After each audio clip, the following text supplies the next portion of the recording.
Hai, hari ini saya nak tunjukkan kepada anda bagaimanakah AI di WhatsApp anda boleh capture dan juga simpan details pelanggan anda di dalam pipeline di Kuasa Plus. So, tak buang masa, jom kita start. So, pertama sekali anda boleh pergi kepada bahagian automation dan anda boleh terus pergi kepada bahagian create workflow dan juga start from scratch. Alright, so ini adalah workflow yang kosong. Jadi, untuk tujuan tutorial ini, saya akan tunjukkan kepada anda satu workflow yang telah kami siapkan. So, kita akan pergi kepada workflow yang telah kami siapkan untuk tujuan tutorial ini.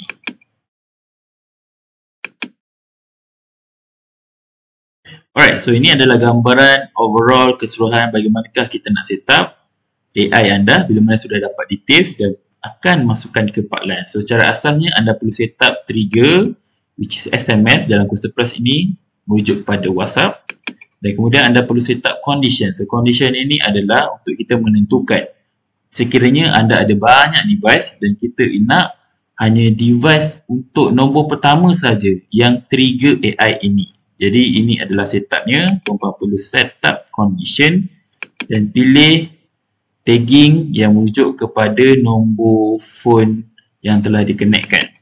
Jadi sekiranya nombor default ini adalah merujuk kepada user yang bernama tim anda, so anda boleh assign kepada mereka. Alright, so ini adalah setupnya dan anda boleh prompting seperti biasa dalam video tutorial sebelum ini. Alright, so yang kami akan highlightkan kali ini adalah bagaimanakah kita nak capture dan bagaimanakah AI ini boleh capture details ini masuk ke dalam Kuasa Plus. Alright, so tuan-tuan boleh pergi kepada bahagian question dan ada step tambahan yang anda perlu lakukan, which is di bahagian flow. So di bahagian flow ini anda boleh tambah satu prompt, which is kita nak setelah mereka bagi nama, email dan juga nombor phone, kita nak kita punya AI ini capture, which is nama sama dengan contact name. So bagaimanakah nak buat bahagian ini? So tuan-tuan boleh pergi pada bahagian custom variable. So tuan-puan boleh tekan contact dan juga full name, first name ataupun last name. So dalam kes ni kita nak full name. So kita tekan full name.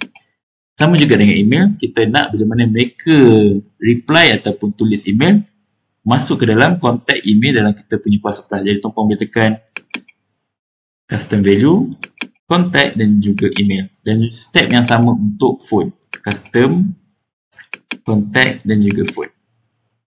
So bila mana mereka memberikan jawapan email, nama dan juga nombor phone, mereka akan auto masuk mengikut peraturan yang kita telah set, custom variable yang kita telah set. Jadi ini adalah step yang paling penting untuk tuan-puan lakukan. Alright, so dalam kes ni saya akan delete semula.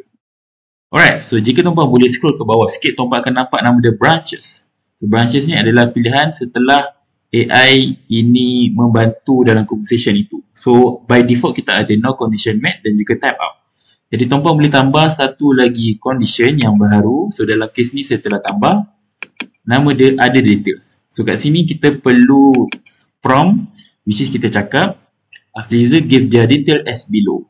Maksudnya setelah kita punya customer reply nama, email dan juga nombor phone, kita nak untuk move to the next flow, which is kita nak conversation ini ataupun workflow ni bergerak ke fasa yang terusnya. So bila tuan-puan dah set, tuan-puan boleh save.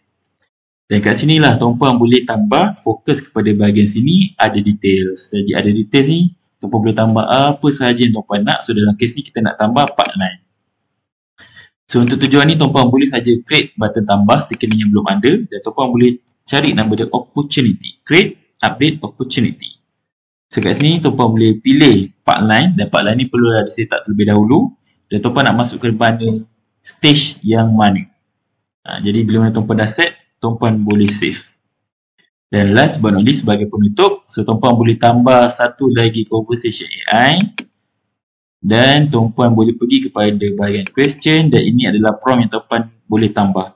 Setelah user bagi details ini, so tuan-puan boleh cakap terima kasih, tuan-puan boleh bagi link yang berkaitan ataupun boleh bagi tahu juga kepada mereka apakah arahan seterusnya.